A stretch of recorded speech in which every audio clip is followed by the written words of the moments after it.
السلام علیکم ورحمۃ اللہ وبرکاتہ۔ بسم اللہ الرحمن الرحیم۔ معجزات نبوی۔ آپ صلی اللہ علیہ وآلہ وسلم ام سلمہ رضی اللہ تعالی عنہا کے گھر لیٹے ہوئے تھے۔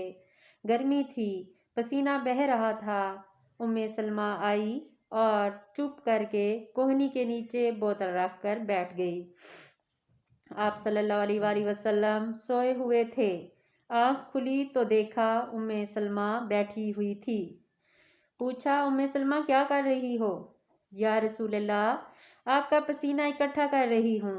جب وہ اس پسینے کو تھوڑا سا گھر میں چھڑکتی ہے، سارے گھر میں مہک پھیل جاتی ہے۔ حضرت انس رضی اللہ تعالی عنہا کھانا کھا رہے تھے، 7 مہمان کھا رہے تھے۔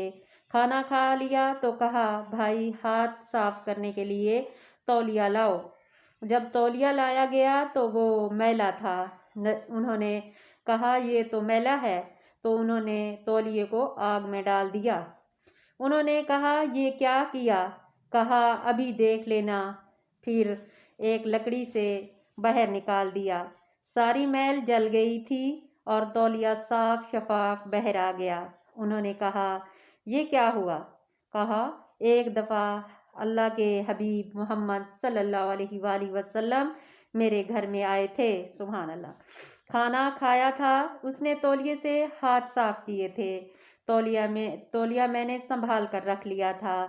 جب میلا ہو جاتا ہے تو میں دھوتا نہیں ہوں تاکہ اثر آپ کا نہ نکل جائے۔ جب میلا ہوتا ہے تو آگ میں ڈال دیتا ہوں، میل دور ہو جاتی ہے۔ نبی صلی اللہ علیہ وآلہ وسلم کا ہاتھ لگا ہوا ہے، آگ اسے جلا نہیں سکتی۔ یہ آپ کے نبی کی شان ہے، سبحان اللہ۔ ابو قتادہ رضی اللہ تعالی عنہ آئے۔ احد کی لڑائی میں آنکھ پر تیر لگا، آنکھ باہر آ گئی۔ یا رسول اللہ، یہ میری آنکھ پھوٹ گئی، اس کی تو سرجری بھی نہیں ہو سکتی۔ تیر اندر گھس گیا۔ یا رسول اللہ، برات کریم، آپ میری آنکھ ٹھیک کر دیں۔ حضور صلی اللہ علیہ وآلہ وسلم نے فرمایا، ابو قتادہ، جنت لوگے یا آنکھ لوگے؟ تو انہوں نے کہا، یا رسول اللہ، میں تو دونوں ہی لوں گا۔ آپ صلی اللہ علیہ وآلہ وسلم ہنس پڑے، سبحان اللہ۔ وہ آنکھ جس میں تیر لگا چکا ہو، اس کے اندر کیا رہے گا؟ آپ صلی اللہ علیہ وآلہ وسلم نے وہ ڈیلا اٹھایا اور آنکھ پر رکھ کر ہاتھ پھیرا اور لعاب لگایا اسے، اے اللہ اس آنکھ کو دوسری آنکھ سے زیادہ خوبصورت کر دے۔ ہاتھ جو ہٹایا تو پہلے سے زیادہ خوبصورت بن چکی تھی، زیادہ چمکدار بن چکی تھی، سبحان اللہ۔ میرے بھائیوں، ہم ایسے نبی کا طریقہ اپنا لیں، دنیا و آخرت کی کامیابی ہمارا مقصد بن جائے۔ اللہ ہمیں عمل کی توفیق دے۔ مصطفیٰ صلی اللہ علیہ وآلہ وسلم کے طریقے۔ آپ صلی اللہ علیہ وآلہ وسلم کے بولنے کا انداز کیا تھا؟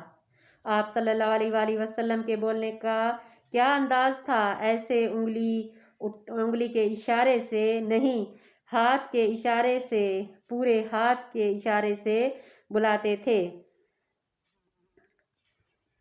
کبھی انگلی کا اشارہ کر کے آپ صلی اللہ علیہ وآلہ وسلم نے کسی کو نہیں بلایا۔ آپ صلی اللہ علیہ وآلہ وسلم کے متوجہ ہونے کا کیا انداز تھا؟ کوئی ادھر سے آپ صلی اللہ علیہ وآلہ وسلم کو بلاتا تو گردن ٹیڑھی کر کے جواب نہیں دیتے تھے، بلکہ پورا اس کی طرف مڑ کے جواب دیتے تھے۔ جی فرمائیں، کیا بات ہے؟ کوئی ادھر سے آپ صلی اللہ علیہ وآلہ وسلم کو بلاتا تو پھر آپ پورا مڑ کے دیکھتے۔ جی فرمائیں، کیا بات ہے؟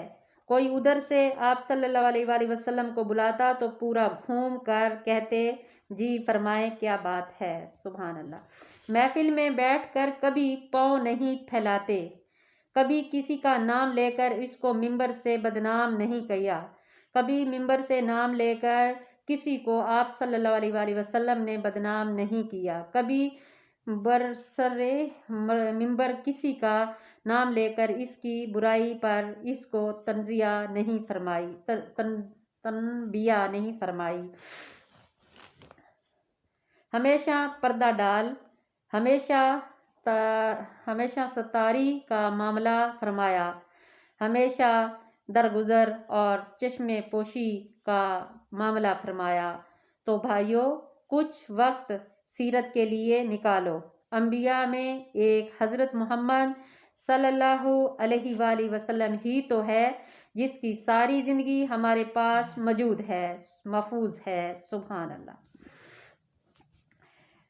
دنیا کی حقیقت، اللہ کے امر کو لیتا ہے تو سب کچھ جاتا نظر آتا ہے، اور اللہ کے امر کو چھوڑتا ہے تو سب کچھ نظر آتا ہے۔ مقابلہ ڈال دیا۔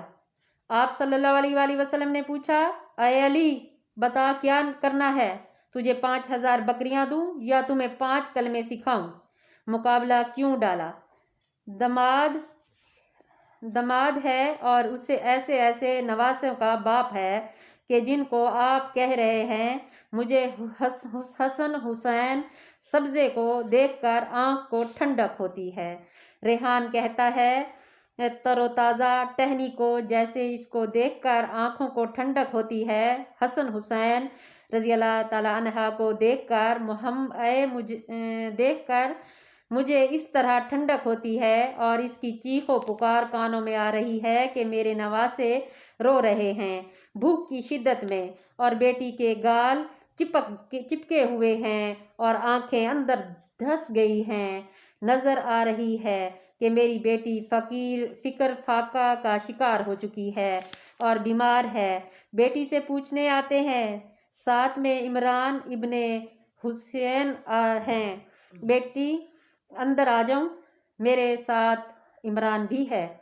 بیٹی کیا کہتی ہے، یا رسول اللہ میرے پاس اتنے بھی کپڑے کا ٹکڑا نہیں کہ چہرے کو چھپا سکوں، یہ گھر میں حال ہے، اتنے سے چہرے چھپایا جائے گا، ایک آدھا گز کپڑے کا نہیں کہ فاطمہ اپنے چہرے کو چھپا سکے۔ عمران سے آپ صلی اللہ علیہ وآلہ وسلم نے موڈے سے چادر اتاری اور اندر دے دی، بیٹا یہ اوپر لے لو۔ چادر اوپر لے لی، آپ صلی اللہ علیہ وآلہ وسلم اندر آئے۔ بیٹی کیا بات ہے؟ اے اللہ کے رسول بیمار ہوں، درد تکلیفیں مصیبتیں پریشانی نے کمر توڑ دی، اور آنسو نکل پڑے۔ حضور کریم صلی اللہ علیہ وآلہ وسلم بھی رونے لگے کہ بیٹی مت رو، تیرا باپ بھی 3 دن سے بھوکا ہے، باپ بھی بھوکا ہے، بیٹی بھی بھوکی ہے۔ اور یوں کہا، ارے بیٹی رب مجھے سونا چاندی مت دے، میرے رب نے کہا تھا کہو تو بتحال کے پہاڑ سونا بنا دوں، مکہ کے پہاڑ سونا بنا دوں۔ میں نے کہا یا اللہ مجھے سونا چاندی نہیں چاہیے، اے سونا چاندی کسی اور کو دھوکہ دے، مجھے نہیں دھوکہ دے سکتی، کسی اور کو دھوکہ دے، میرے رب نے تو کہا تھا، لیکن اے میری بیٹی میں نے کہا نہیں، اے میرے اللہ میں سونا چاندی لیتا اس دن بھوکا رہوں گا، میں سونا چاندی لیتا ایک دن بھوکا رہوں گا، تیرے سامنے زاری کروں گا، ایک دن کھانا کھاؤں گا، تیرا شکر ادا کروں گا۔ سبحان اللہ۔ اے فاطمہ تو کیوں گھبراتی ہے؟ خوش ہو جا، کیا تو اس بات پر خوش نہیں ہے کہ تجھے اللہ نے جنت کی عورتوں کا سردار بنایا ہے؟ سبحان اللہ۔ بس خوش ہو گئی اور گلے سے لگایا، اور حضرت فاطمہ رضی اللہ تعالیٰ عنہ پھوٹ پھوٹ کر روئی۔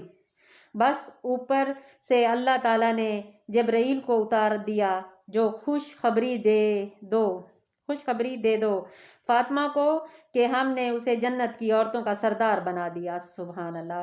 اور ایک حدیث میں آتا ہے کہ جنت میں ایک چمک اٹھی سورج کی طرح، تو جنت کا دروغہ رضوان سے کہیں گے اے رضوان، ہم نے سنا تھا کہ جنت میں سورج کی چمک نہیں۔ کہا یہ علی اور فاطمہ مسکرا رہے ہیں۔ سبحان اللہ۔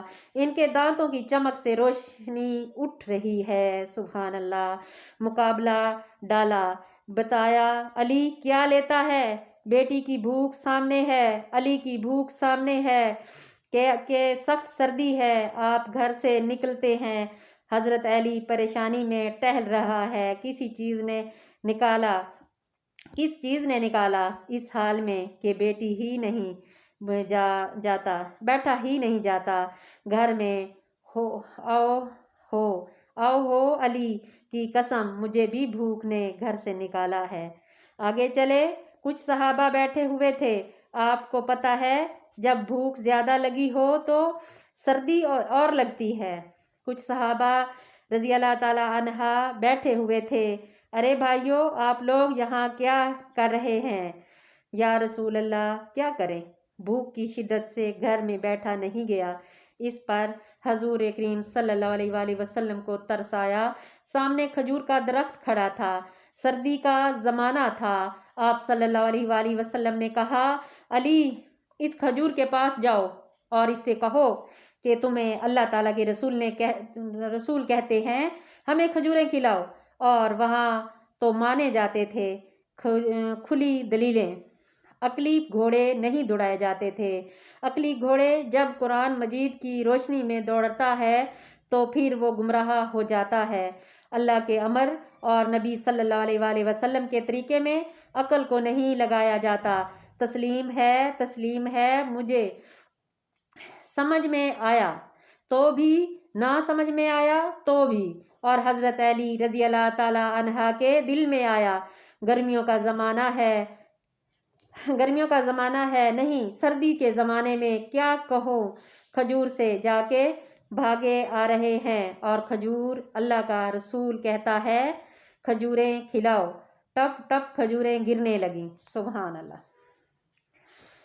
آگے انشاءاللہ کل پڑھیں گے۔ آج کے لیے یہاں تک کافی ہے۔ بہت اچھی حدیث تھی، آپ لوگ بھی غور کرنا، سننا ہمارے پیارے محبوب کی سیرت۔ آمین ثم آمین۔ اللہ حافظ۔